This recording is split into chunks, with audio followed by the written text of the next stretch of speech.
Welcome back to Journey with Jen, where we talk about all things natural horsemanship. Today we're putting our gloves on because we're learning a position called the eye of the storm. This is a safety position for when your horse is acting up, spooky, bolting. Give yourself lots of room to learn this position. The first thing we're going to do is find this line on your horse's shoulder.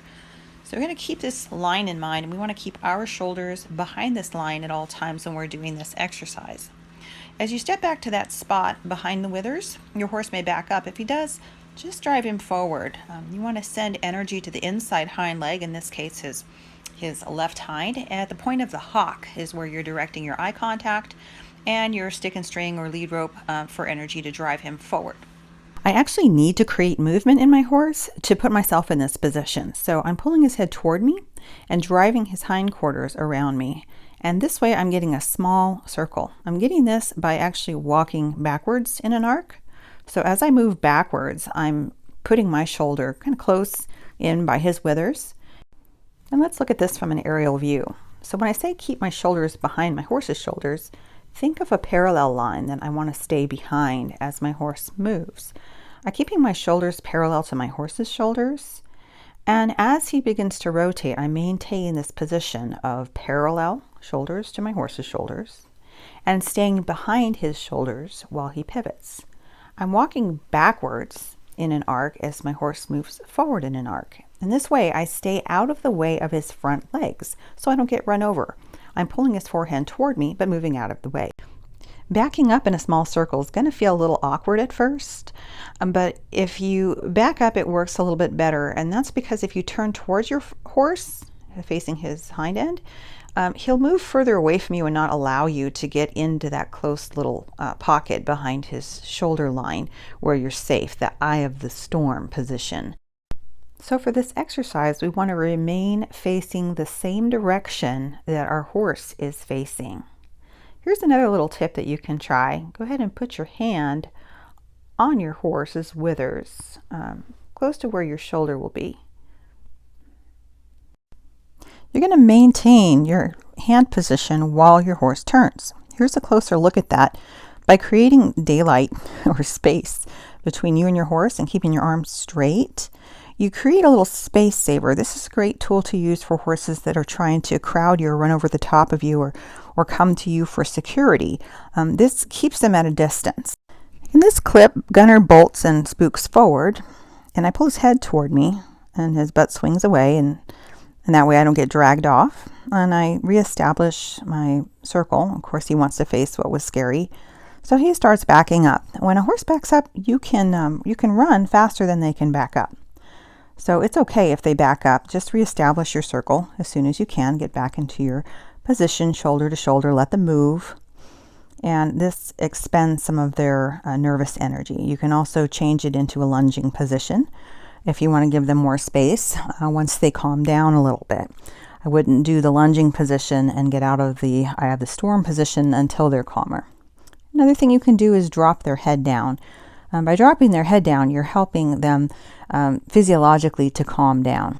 Dropping your horse's head down to calm them is really for the last phase. So if they're super excited, use the eye of the storm position. Medium, lunge them, and third, drop their head down. And this gets them back down to neutral, as you can see. At that point, if you want to turn them loose and let them get their legs moving and with some distance, a lot more distance, go ahead and turn them out. I really want you to keep in mind that this is not an easy exercise for your horse to do. It's a very small circle. You'll notice there's a lot of crossover in the front legs. You'll also notice that there's a lot of crossover in the hind legs as well. I'll show you that here as they cross over. So what we're asking our horse to do is actually very engaging in their joints and their muscles and their tendons.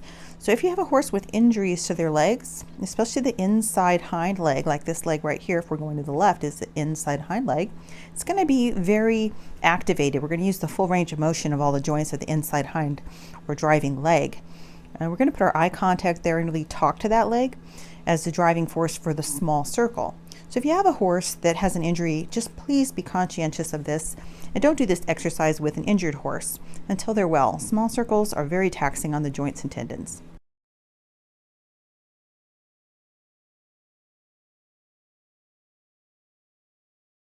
To understand why this eye of the storm position is so safe, understand some mechanics of how the horse's body works compared to ours.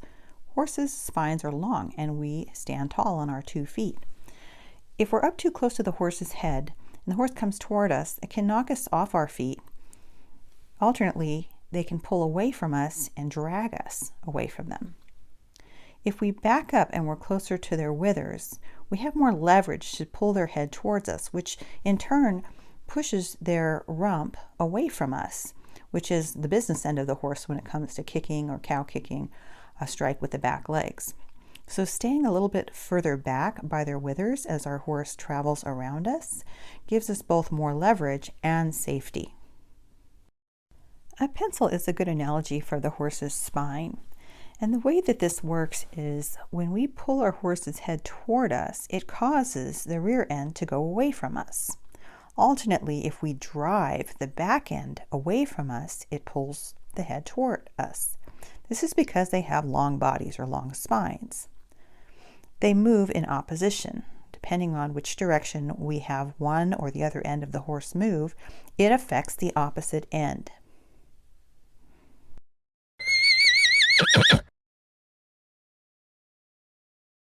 Consider this too. When we're up by our horse's head and we're pulling our horse's head toward us, we don't have as easy access to the hindquarters. The horse knows and feels this. When we're further back, we are equidistant from the head and the hindquarters. The horse feels and knows that we can easily access the hindquarters and drive them. So as we're pulling and driving at the same time, we have equal communication lines open with the front end and the hind end because we're in an ideal position to talk to both.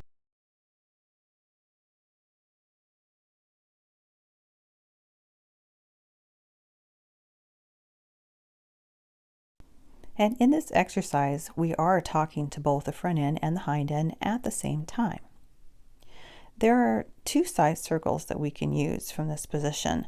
We're going to stay close and basically have our horse bend in the shape of a banana. Now the pen won't do that, but we're going to have our horse's spine bend. In the eye of the storm position, we pivot with our horse and face the same direction that our horse is facing. As opposed to this, the lunging position, the horse is further away from us and we're facing our horse, usually pivoting and our eyes are on the horse's rib cage. In the eye of the storm position, we're really close and we're facing the same direction our horse is facing. And that's the difference. One pitfall you want to avoid is letting your horse get a little too far away from you. If you do this, then it can easily turn into a lunging position and you lose your leverage and your safety position.